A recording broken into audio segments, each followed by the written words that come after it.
Hey everybody, I'm BW from BW's Garage over here on the YouTube channel. I was watching one of my favorite programs on YouTube today, DD Speed Shop. He has a channel up there in Canada, always doing fun stuff, and I really enjoy his show. He put a video out today talking about this other big YouTube site, Deboss Garage, and they're running a virtual car show.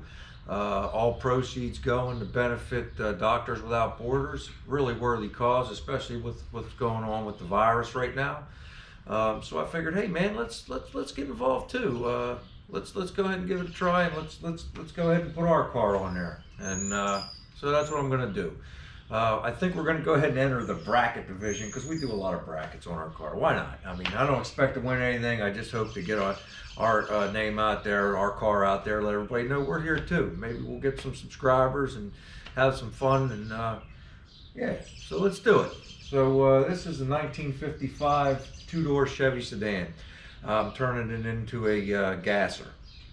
Having a lot of fun along the way. I pulled this car out of a garage up in North Jersey, brought it home.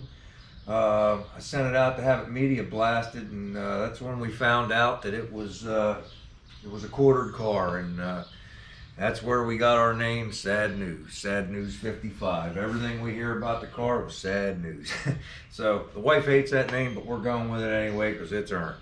So I built a car rotisserie for it, and when I upload the contest, I'll put a couple pictures on there, and that's a bracket too. Ended up selling that on Marketplace. No profit, I just broke even with it.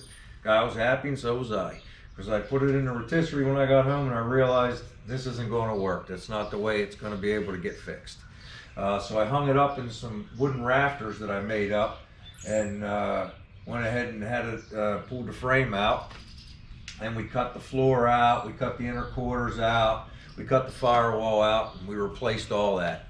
Come out really well. My buddy Kevin come over. We used the frame as a jig. We bolted the floor and the trunk pan to the frame, slid it up underneath after I had the inner quarters just screwed into the old outer quarters. And we jacked it up into place, and it fell right into place. Got it all welded in along the bottom there. Come out really good. Firewall's welded in. It's a good job. It come out really nice. So let me walk you around the car and show you what's going on with it. I put some makeshift lighting up. I'm hoping I can show you, because I found out about the contest kind of late and I still wanted to join in. So I put some makeshift lighting in here so you guys can see. Here's the floor, brand new. Trunk pan back in there is brand new. The quarters got the mini tubs already on them. All right, and the firewall's brand new. Really come out nice. I even put a new package tray on here because it had a weld line. Actually, I can show you. Hindsight 2020, I should have probably left it in there as like an old war wound, but I didn't. I got rolling and I just started working. Not no car builder, but there it is. So, and I got all the outside sheet metal on the package trays just screwed right now. I'm gonna wait till this virus stuff settles down and I get one of my buddies like Mike to come over, who's an auto body type guy, because I'd hate to weld the outer sheet metal and then he'd say, oh man, I wish you'd done this and that. So it's best to just wait on that. So in the meantime, to keep busy on the project, I started building a sliding tilt nose for this thing. I'm making a bunch of brackets. I'm just still kicking around ideas. I'm not committed on anything yet. But what I did do is I put the old sheet metal on the car, the fenders and the hood, and we got them on there. And you know, it's old stuff. It's really beat. It's like, if I show you up in here, if you can see, I mean, it's not a high quality repair job that they did to the eyes in there and stuff. So if I mess it up, it isn't no big deal. But my idea is to try to make the front tilt without cutting the fenders. And I got some monorail linear bearings coming so we can slide it forward. I'm guessing about 9 inches, and then it'll tilt forward after that. So that's some bracketry we're doing, because we're going to enter the bracketry division here. I made these really nice brackets, homemade brackets for to hold the radiator. My buddy Neil has a big bender. He helped me out with that. He bent them, and we got them in. I'll show you a better shot on this side of those. There you go. And we were able to tuck it in behind this bar without giving up any of the cooling surface, just the tanks back there. Notched the bar right there so we could still put our put a street L with a petcock on the bottom of it, so if it ever needs serviced we could do that. That's cool. So we got that. We made our own brackets, homemade, to hang the trunk hinges, because we had the mini tubs. I didn't like anything I saw online as far as ideas. Everybody was using their old brackets and just kind of rebending them.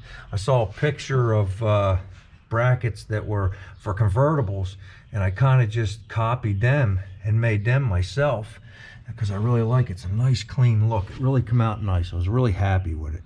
So we made them homemade and put them on there. So that's part of it. The car itself has a Nicky's package on the front, a frame package. I'll show you that. Back up under here. There's the Nicky's out of Chicago, John Teinberg. Name speaks for itself. The guy knows more about gassers than anybody else, and that's just the way it is. I had no problem welding it in myself with some instruction from him on how he wanted it notched in.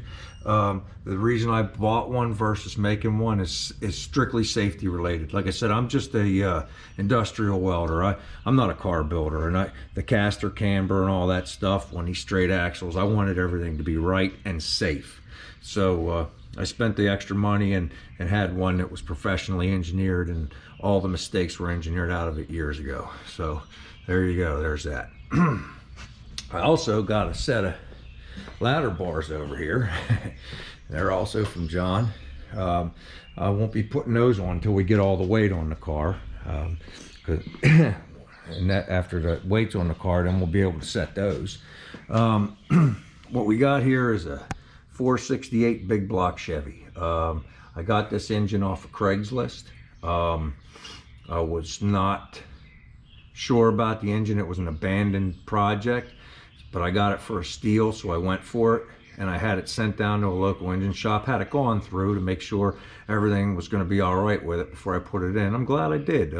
He found some issues. The pickup tube had an issue. It had the wrong size pulleys on the front, which was going to cause an overheating issue. He learned that it had domed pistons in it, and it was fouling real bad, so he had to put those Moroso indexing washers on there and straighten that out. I'm not in Motorhead. I have no idea about that kind of stuff, so you know, it was good to send it down to him. And even after he did all that service, I still got it for well under what the build is probably worth on the engine. He put it in the dyno. We got some good honest numbers. It's just under 500 horsepower, and the valve started floating open at 5,800 RPMs. The torque is 510 foot-pounds, and it reached maximum torque at 4,100 RPMs. So it's a good honest engine. We're gonna have some plenty for what we're gonna be doing. We put a 5-speed Tremec transmission in it, the TKO 600, and the reason we went with the extra gear versus the customary gas or 4-speed is because I went with a really high gear ratio in the back. I got 456s in there, and I want to be able to get the RPMs down when we're on the highway, but I still want to be able to party at the track when it's time. So it's a nice combination for me. I got a nice tall 30-inch tire on there, Mickey Thompson's. They're really fat. You can see I put the springs under the frame. That's custom, did that myself. Got some shackles in the back, and I built bracketry for the front to hang them. There you go. There's a picture of them going up into the frame. It'll come out really, really nice. I like that versus them pocket ones. Just, I didn't like the looks of those. Besides that, I feel like the ones I made are stronger, and I really love the stance of the car. It's just perfect. I had to replace a little section of frame. I got a lot of cool videos on the page that can go more into detail and show you every piece of what I'm telling you about. I'm trying to skim over the car really quick, show you everything about the car that I can in a short period of time. And I hope that you guys like what you see. I'm really proud of the car. I've worked really hard at it. I've had some good friends help me along the way, but overall it's my build. And this is it. This is my 1955 Chevy Gasser, sad news. I hope you like it. Come check us out and see what we're all about. Thanks.